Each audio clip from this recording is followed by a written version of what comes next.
kaming kinalaman dyan. Bakit sinama kami dyan sa propaganda na yan? Na dahil kami, Duwag 11? Ano ba yan? Bulaga 11? At grade 13? That should not be shown here. Inday-badiday na ba tayo dito sa Senado? Kaya nga sinasabi, we're a circus. I apologize to those who are watching. They think we're a circus. We are a circus because this type of language that we are pushing Kasi alam in din this nila tutulak. ganong klaseng video na propaganda na sowing intrigue. Kasi ako, Madam President, hindi naman ako sang-ayon sa people's charter change. I was the first one in this institution who fought that kind of move with the PI, and all of us together, kaming lahat, for the first time in the history of the Senate, 24 senators tumayo dyan at pinasapu natin yung Contra People's Initiative, na fake People's Initiative, na talagang kinall out natin yung lahat ng grupo ng tumutulak nun, from the Speaker and even Malacanang, kinalaban natin. Kaya wala kaming kinalaman dyan. Bakit sinama kami dyan sa propaganda na yan? Na dahil kami, Duwag 11? Ano ba yan? Bulaga 11?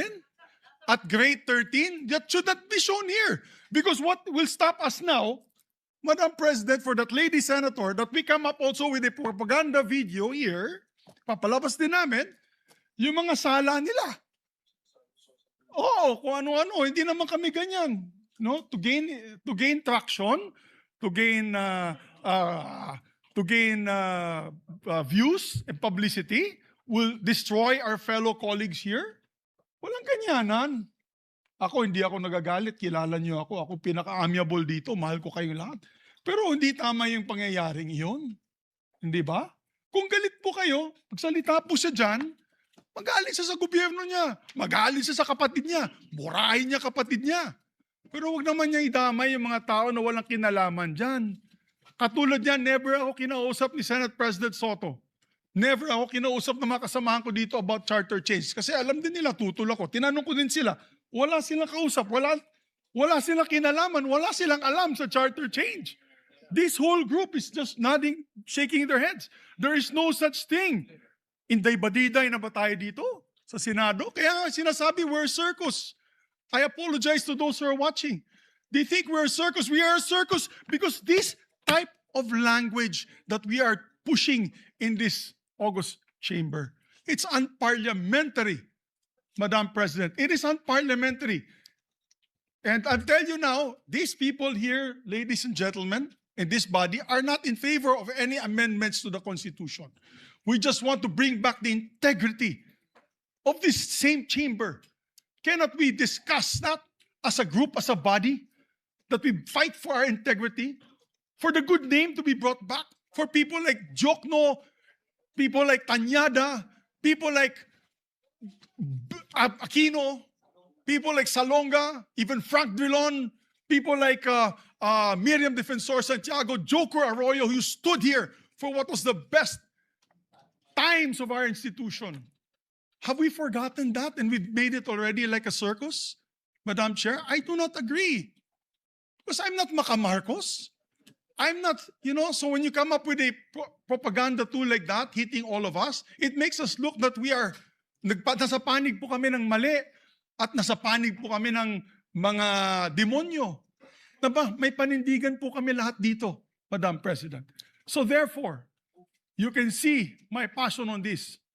I move to strike the horrible propaganda video off the records of this great institution, Madam President. Galit na galit itong si Senator Vic Zubiri, mga kababayan. Dito kay Amy Marcos, tinawag na propaganda itong kanyang ipinresentang video na puro kasilungalingan daw at paninira sa kapwa niya senador sa minority, mga kababayan. Kung mapapanood nyo ang video sa ginawa nitong sa Senado, mga kababayan, kitang-kita naman parang isang vlogger sa social media ang nagsasalita, mga kababayan. Walang resibo, puro haka-haka, kaya umahaba ang baba nitong si Manang Amy. Pagkatapos siraan, dungisan ang mga pangalan, ang mga kasama niyang senador, tuluyan na ring pinaalis ni Manang Babalina, Amy Marcos, ang kanyang video. Ang ibig sabihin, ginawang katawa-tawa ang Senado at tinawag na ng Inday Baliday itong si Manang Aimee, mga kababayan. Subalit nakaka-offend din kasi yung mga sinasabi ng ilang senador tungkol sa akin na sadyang sinungaling, na lahat daw na lumalabas sa bibig ko ay lahat all BS, outright lies, at yung iba pa may pahaging na kinakailangan daw ako ipasok sa mental institution. Pero isang tabi na natin yan. Susumiti ako sa hiling ng ating SP Alan na i-withdraw ang video kung yan ang gusto. Sana kapalit niyan, ipangako natin lahat sa ating taong bayan na walang term extension na mangyayari at na may eleksyon sa 2028. Yun lang po ang aking hinihiling. O matapos magtinday baliday itong si Babalina, mga kababayan, pinatanggal niya rin ang video na propaganda pabor sa Grade 13 umano. Ayon kay Manang Aimee, mga kababayan, mapapamura ka talaga sa ginagato ang ginagawa sa Senado, mga kababayan. Patuloy nilang binababoy ang imahe ng Senado.